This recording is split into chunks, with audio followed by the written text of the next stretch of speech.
تو یہ شعبان کا مہینہ بھی چل رہا ہے، اس شعبان سے متعلق بھی آج ہی کچھ بات عرض کر دوں، چونکہ آئندہ ہفتے ہو سکے آنا نہ ہو، مجھے آپریشن کرانا ہے ایک جمعے کو پتے کا، تو اس لیے شب برات سے متعلق بھی آج ہی تھوڑی سی 2-4 باتیں عرض کر دوں، اسی کے مطابق آپ اپنا ذہن بنائیں اور اسی کے مطابق عمل کریں۔ ایک حدیث شریف ہے ابن ماجہ شریف میں، حضرت علی رضی اللہ تعالیٰ عنہ فرماتے ہیں کہ نبی پاک صلی اللہ علیہ وسلم نے ارشاد فرمایا، اذا كانت لیلۃ النصف من شعبان فقوموا لیلہا وصوموا نہارا۔ پہلے تو ہم ارادہ یہ کریں کہ یہ جو شب برات آ رہی ہے انشاءاللہ ہم اس کو ایسے گزاریں گے کہ جیسے اس کے بارے میں اللہ اور رسول کی تعلیم ہے، صحابہ کا جو معمول ہے، بزرگان دین سے جو منقول ہے، ہم اپنی من مانی بالکل نہیں کریں گے۔ معلوم نہیں آئندہ یہ نصیب ہو یا نہیں، سال میں ایک مرتبہ آتی ہے، ایک موقع آتا ہے، ایک سیزن ہوتا ہے، تو اس کو اصول کرنے کی پہلے سے تیاری ہو، پہلے سے ذہن بنا ہوا ہو۔ تو اللہ کے نبی صلی اللہ علیہ وسلم، چونکہ اصل دین اسی کا نام ہے، دین نام ہی اتباع کا۔ کس کے اتباع کا؟ اللہ اور رسول کے اتباع کا، شریعت کے اتباع کا، صحابہ کے اتباع کا، بزرگان دین کے اتباع کا۔ اپنے من مانی کرنے کا نام دین نہیں ہے کہ اپنی مرضی میں جو آیا، جس میں اپنا دل لگا، جو اپنے ذہن نے کہا وہ کر لیا، اس کا نام دین نہیں ہے، دین اتباع کا نام ہے، شریعت نے جو تعلیم دی ہے۔ تو اللہ کے نبی صلی اللہ علیہ وسلم سے ایک روایت کے اندر اس رات کے بارے میں جو منقول ہے وہ 2 باتیں، ایک دن سے متعلق، 2 رات سے متعلق۔ پہلی بات جو رات سے متعلق ہے وہ ہے قوموا لیلہ، اس رات میں عبادت کرو۔ بعض لوگ تو کہہ دیتے ہیں کہ عبادت کرنا بھی اس رات میں بدعت ہے، یہ تو غلط بات ہے بالکل۔ اس رات میں عبادت کا اہتمام نبی پاک صلی اللہ علیہ وسلم سے بھی ثابت ہے، حضرات صحابہ نے بھی اس رات میں عبادت کا اہتمام کیا ہے، اور تابعین، تبع تابعین، بزرگان دین بھی اس رات میں عبادت کا اہتمام اور راتوں کے بنسبت کرتے رہے، زیادہ عبادت کی ہے۔ تو اس رات میں پہلے تو یہ ہے کہ ہم سے جتنی بھی ہو سکے ہم عبادت کر لیں، لیکن عبادت کس طریقے سے کرے؟ اس طریقے سے کرے کہ جس طریقے سے ہمیں شریعت میں تعلیم دی گئی ہے، بتلایا گیا ہے، شریعت کا جو مزاج ہے۔ شریعت نے جس وقت جو بات بتلائی ہے تو اس وقت میں اسے اسی طریقے سے کرنا، یہ تو ہوگا عبادت، اور اگر اس طریقے سے ہٹ کے کریں گے تو پھر وہ عبادت نہیں ہوگا، وہ بدعت بن جائے گا، پھر وہ بدعت بن جائے گا۔ تو اس رات کی جو عبادت ہے اس میں ایک بات تو یہ یاد رکھی جائے کہ اس رات کی عبادت تنہائی کے ساتھ ثابت ہے۔ آپ صلی اللہ علیہ وسلم نے جو اس رات میں عبادت کی، تنہا کی۔ بزرگان دین نے جو عبادت کا اہتمام کیا، تنہا کیا۔ تو یہ میلے ٹھیلے لگا کر مسجدوں میں چائے کا نظم، کھانے کا نظم کر کے اور مجمع لگا کر بیٹھنا اور پھر پوری رات تقریریں، بیانات چل رہا، یہ سب ثابت نہیں ہے۔ شیخ الاسلام مفتی تقی صاحب دامت برکاتہم العالیہ لکھا ہے، سب غلط ہے، ناجائز ہے، ان سے احتراز کی ضرورت ہے، بچنا ضروری ہے۔ آدمی عبادت کرے اس رات میں، تنہ تنہا کرے، نفلی عبادت ہے، نفلی عبادت گھر بھی کی جائے، فرض نماز پڑھ کر، وتر پڑھ کر آپ اپنے گھر جائیں اور پھر جتنا آپ کو دل چاہیے نوافل پڑھیں، تلاوت کرے، صلاۃ التسبیح پڑھے، اللہ سے دعا کرے، استغفار کرے۔ بڑی قیمتی رات ہے۔ اللہ کے نبی صلی اللہ علیہ وسلم نے ارشاد فرمایا کہ اس رات میں اللہ تعالیٰ غروب شمس کے وقت ہی آسمان دنیا پر نزول فرماتے ہیں، اللہ کی رحمت خصوصی متوجہ ہوتی ہے اور اللہ کی طرف سے اعلان ہوتا ہے، الا من مستغفر فاغفرہ، الا مسترزق فارزقہ، الا مبتلا فوافیہ، الا کذا و کذا حتی یطلع الفجر، او کما قال علیہ الصلوۃ والسلام۔ اللہ کی طرف سے اعلان ہوتا رہتا ہے کوئی گناہوں کے سمندر میں ڈوبا ہوا کہ وہ اپنے گناہوں سے معافی چاہے اور میں معاف کروں؟ سوچنے کی بات ہے۔ ایک آدمی ہے دنیا کے اندر، بڑا سخی ہے، اس کے پاس جو بھی جاتا ہے اپنی ضرورت لے کے اس کو پورا کر دیتا ہے، مشہور ہے اس کے بارے میں کہ بڑا سخی ہے بھائی، کسی کو کوئی انکار نہیں کرتا۔ اب اگر کبھی وہ کہیں میدان میں بیٹھ کر اعلان کرے بھائی آج جو بھی مانگے گا وہ دیا جائے گا، تو اس کے بارے میں کوئی شک کر سکتا ہے؟ نہیں کر سکتا کہ بھائی یہ تو پہلے سے سخی آدمی ہے، یہ بات کا پکا ہے۔ تو اللہ رب العالمین جن کے خزانے میں کوئی کمی آنے والے نہیں، کتنا بڑا خزانہ ہے اللہ کا، کتنا بڑا خزانہ ہے۔ اللہ کے نبی صلی اللہ علیہ وسلم نے ایک مثال سے سمجھایا کتنا بڑا خزانہ ہے، تمام خزانے، عجیب مثال دی۔ حدیث شریف میں ہے، مشکات میں روایت ہے کہ اللہ کا خزانہ اتنا وسیع ہے، اتنا وسیع ہے، اتنا وسیع ہے کہ اگر پوری دنیا کے انسان، پوری دنیا کے انسان جو جا چکے وہ بھی، جو موجودین ہیں وہ بھی، جو آنے والے قیامت تک وہ بھی، وہ ایک میدان میں جمع ہو فی سعید اور اللہ سے اپنی اپنی ضرورت رکھے، اپنی مراد رکھے، اپنی خواہش رکھے ضرورت سے بھی بڑھ کر، اور اللہ تعالیٰ ہر ایک کو اس کی خواہش اور آرزو کے مطابق عنایت فرما دے، ہر ایک کو۔ کسی نے ارب خربوں کا سوال کیا، اس کو ارب خرب دے دیے سب۔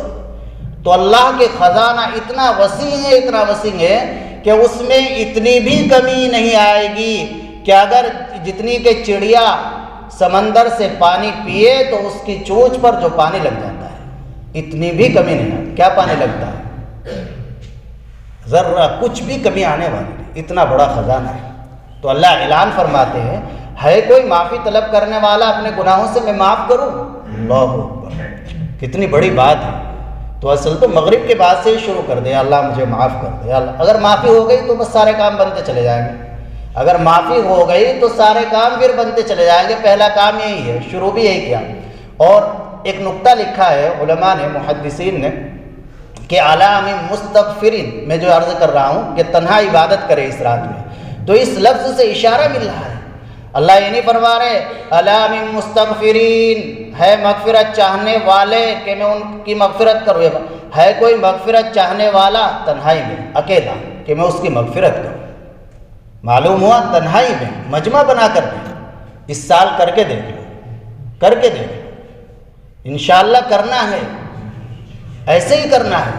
اور آپ سوچو دنیاوی اعتبار سے ایک مثال سمجھیے، مثال کے طور پر ایک بادشاہ ہے، تو مجمع لگا ہوا ہے، کسی کو مجمع میں بلایا تو مجمع میں آئے گا، تب بادشاہ اس سے خوش ہوگا۔ اور اگر کسی آدمی سے کہا کہ آپ تنہائی میں آنا فلاں وقت، اب دو صورتیں ہیں، یا تو وہ آدمی تنہائی میں جائے گا اور یا پھر اپنے ساتھ 10-20 آدمی لے کر جائے گا۔ تو آپ خود سوچئے، بتلائیے کہ اگر وہ اپنے ساتھ 10-20 آدمی لے کر بادشاہ کے دربار میں پہنچے گا تو کیا بادشاہ اس سے خوش ہوگا؟ نہیں۔ بادشاہ نے تو تنہا بلایا تھا، اگر وہ تنہا جائے گا تو بادشاہ خوش ہوگا، وہ اپنی ضرورت رکھے گا تو اس کی ضرورت کو سنے گا، پورا کرنے کی کوشش کرے گا۔ تو ایسے ہی اللہ تعالیٰ بھی اپنے بندوں سے اس رات میں تنہائی کی عبادت چاہتے ہیں، تو اگر وہ جماعتیں بنا کر کریں گے تو اللہ اس سے خوش نہیں ہوگی۔ اللہ نے جیسے چاہا ایسے نہیں کیا، ہمیں ایسے کرنا ہے جیسے اللہ چاہتے ہیں، ہم جیسے چاہتے ہیں یہ نہیں کرنا۔ عذر کیا ڈالتا ہے شیطان ہمارے دلوں کے اندر کہ جی اگر تنہا عبادت کرتے ہیں تو نیند آنے لگتی ہے، جب آپ کے ساتھ بیٹھ جاتے ہیں مسجد میں، وہاں چائے بھی پی لیتے ہیں، اس سے نیند نہیں آتی۔ یہ شیطان نے خیال ڈالا امت کے دل، چونکہ وہ کہاں چاہتا ہے کہ ان کی مغفرت ہو۔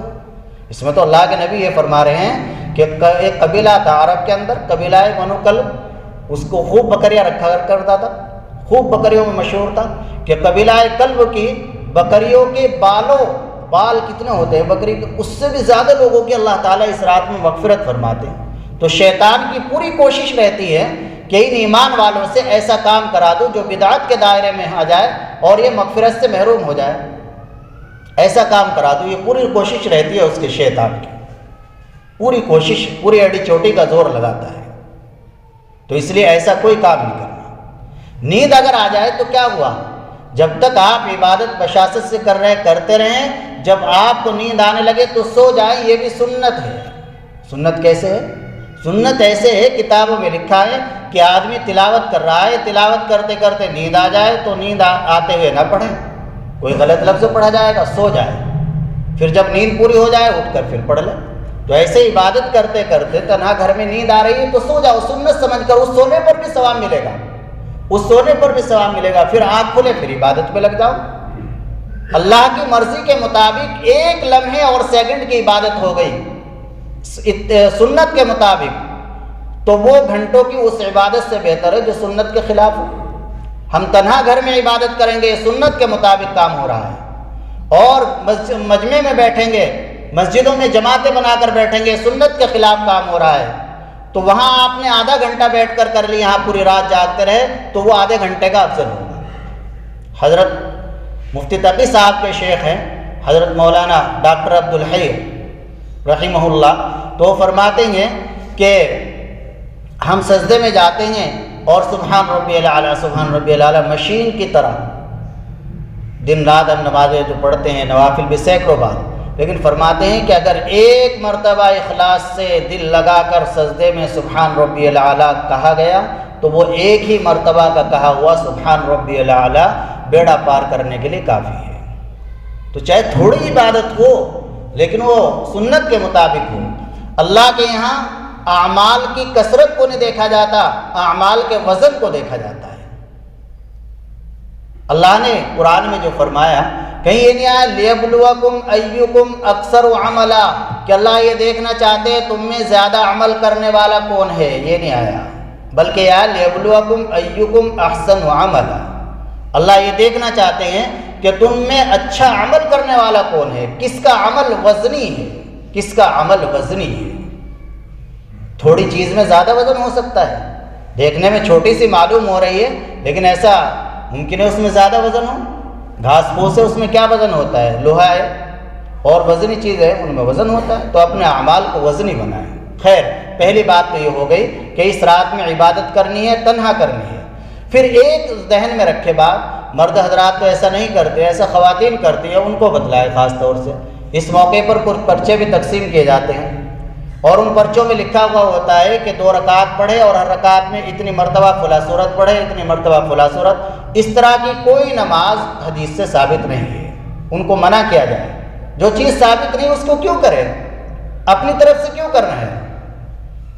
کیا اللہ کے نبی صلی اللہ علیہ وسلم نعوذ باللہ وہ ہم سے چھپا کر لیتے گئے اس چیز کو، یا پھر نعوذ باللہ ہم اللہ کے نبی صلی اللہ علیہ وسلم کو جاہل قرار دے رہے ہیں کہ ان کو اس بات کا پتہ نہیں تھا، ہمیں پتہ چل گیا؟ یہ بڑی بے غیرتی کی بات ہے کہ جو چیز ثابت نہیں اس کو آپ اپنی طرف سے کرنے لگ جائے، بالکل نہیں۔ تو ان پرچوں کو وہیں پھاڑ دیں، جو ان میں اس طرح کی نمازیں لکھی ہوئی ہیں ان کو گھروں تک پہنچائے دیں۔ غلط چیز ہے، کوئی نماز اس طرح کی ثابت نہیں کہ ایک فلاں سورت اتنی بار، فلاں سورت اتنی بار، نہیں۔ بس اگر جیسے عام نوافل پڑھتے ہیں ایسے اس دن میں پڑھیں، 10 نفلیں پڑھ سکتے ہیں، 20 پڑھ سکتے ہیں، وہ پڑھ لیں، صلاۃ التسبیح پڑھ لیں، صلاۃ التوبہ پڑھ لیں، لیکن وہ ایسے ہی پڑھی جائیں گی جیسے اور نفلیں پڑھ جاتی ہیں۔ اور دوسرا جو عمل ہے رات کا وہ ہے قبرستان میں جانا، اس میں بھی بڑی افراط و تفریط، افراط ہی ہے بس، یعنی غلو ہے خوب۔ وہ کیا کہ بڑے اہتمام سے جاتے ہیں، اگر کبھی نہیں گئے تو نہ جانے پر افسوس ہوتا ہے۔ یہ بھی کام ایسے کریں جیسے آپ صلی اللہ علیہ وسلم نے کیا۔ آپ قبرستان بے شک تشریف لے گئے اس رات میں، لیکن پوری زندگی میں ایک مرتبہ آپ کا جانا ثابت۔ اور کیسے؟ صحابہ، ہزاروں صحابہ تھے آپ کے ساتھ، ایک بھی نہیں، کسی کو بھی نہیں پتا، گھر والے کو بھی نہیں پتا، حضرت عائشہ رضی اللہ عنہا کو بھی نہیں پتا، تنہا تشریف لے گئے۔ وہاں لیٹے کا نظم ہوا نہیں ہوا، ٹھیک ہے چلو تھوڑا بہت آج گئے، لیکن وہاں بھی تو ہو سکتا تھا، آپ اگر اشارہ فرما دیتے ہزاروں صحابہ آپ کے ساتھ جا سکتے تھے، تنہا تشریف لے گئے۔ تو حضرت مفتی شفیع صاحب رحمۃ اللہ علیہ فرماتے ہیں کہ دیکھو جو چیز جس درجے میں ثابت ہے اسے اسی درجے میں رکھا جائے، اس سے آگے نہ بڑھا جائے۔ آپ ایک مرتبہ تشریف لے گئے تو آپ اگر ایک مرتبہ چلے گئے سنت ادا ہو گئی۔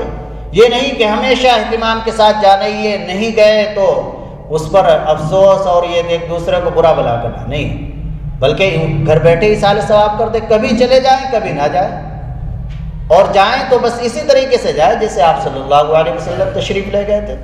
تیسری بات ہے دن سے متعلق، دن ہے کے بارے میں سومو نہارا، ایک روایت میں، اس روایت کو گرچہ محدثین نے ضعیف قرار دیا ہے، لیکن 2 وجہ اور ہے اس روزے کے رکھنے کی۔ وہ یہ، ایک تو پورا شعبان ہی روزوں کا مہینہ ہے، آپ علیہ الصلوۃ والسلام شعبان کے مہینے میں روزوں کا اہتمام فرماتے تھے، بس 1-2 دن پہلے نہ روزہ رکھے رمضان سے، 28-29 شعبان کو، چونکہ یہ نفلی روزے ہو رہے ہیں اور آگے فرض شروع ہونے والا ہے تو اس میں کمزوری محسوس ہوگی۔ اور دوسری وجہ یہ ہے کہ ایام 20 کے روزے مستحب ہے۔ ایام 20 کہا جاتا ہے ہر مہینے کی 13، 14، 15 تاریخ کو۔ آپ علیہ الصلوۃ والسلام ان روزوں کو رکھا کرتے تھے۔ بڑی فضیلت ہے، جو آدمی ہر مہینے یہ 3 روزے رکھے ایسا ہے جیسے پورے سال روزے رکھ رہا ہو۔ ہماری شریعت میں تو یہ ہے کہ اللہ ایک روزے پہ 10 کا ثواب دے رہے، تو ہر مہینے 3 روزے رکھ رہا تو گویا پورے مہینے روزے رکھ رہا ہے ایام 20 کے۔ تو یہ 15 تاریخ پہ ایام 20 میں آ رہی ہے، لہذا اس وجہ سے بھی اس روزے کا استحباب، تو یہ روزہ بھی رکھ لیں۔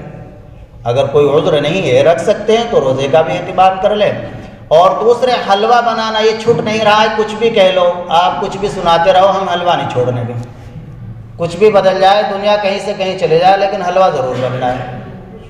میری ماں بناتی تھی، میری دادی بناتی تھی، میری فلاں بناتی تھی، ہم نہیں، چھوٹتا ہی نہیں۔ اور مسجدوں میں منع کر کے دیکھ لو، لڑائی ہو جائے گی امام کے ساتھ، امام صاحب کے ساتھ لڑائی ہو جائے گی، اسی دن لینا بند کر دو گے۔ تو اس کو بنانا چھوڑے۔ یہ بھی مفتی تقی صاحب دامت برکاتہم نے لکھا ہے، بدعت ہے۔ یہ بھی شیطان ہی کی چال ہے کہ شیطان نے کہا کہ انہیں کھانے پکانے میں اور ایسی ایسی چیزوں میں مبتلا کر دو تم۔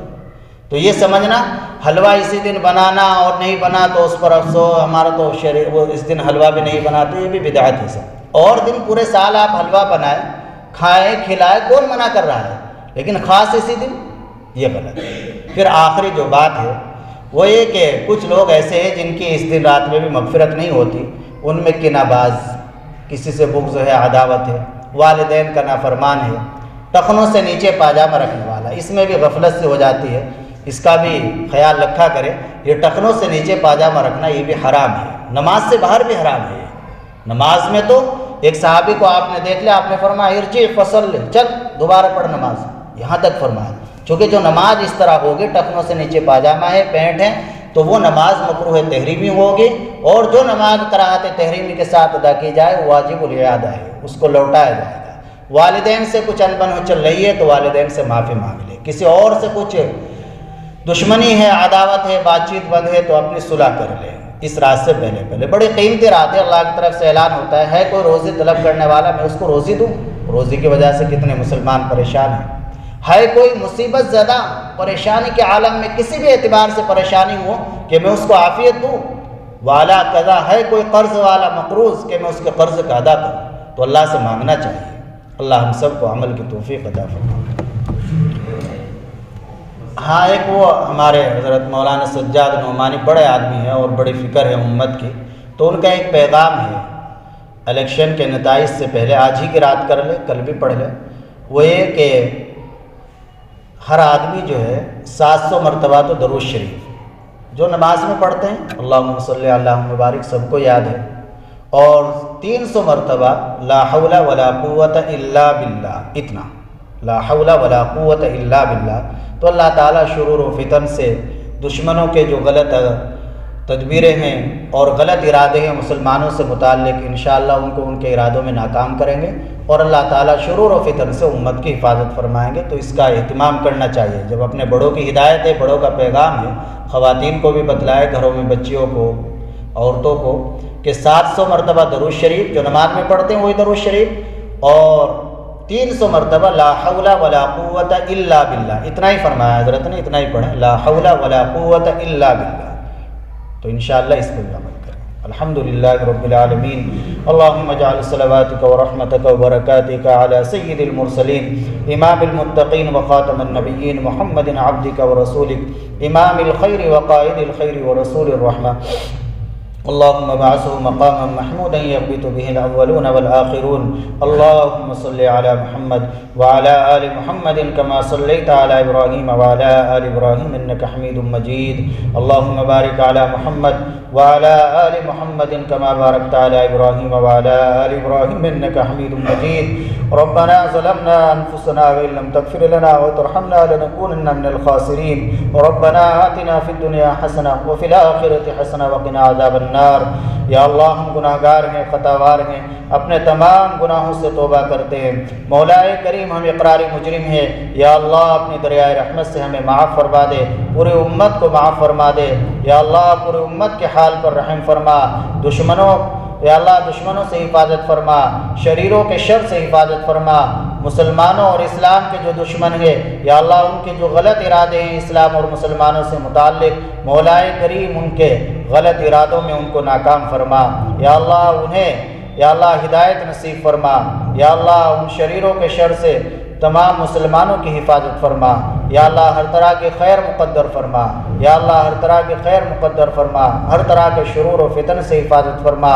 یا اللہ ابھی الیکشن کے نتائج آنے والے 1-2 دن بعد، مولا کریم جو اسلام مسلمانوں کے حق میں اور تیری مخلوق کے حق میں مفید ہو، مولا کریم اس کو حاکم بنا، یا اللہ اس کو حاکم بنا، ظالموں کے تسلط سے اللہ حفاظت فرما۔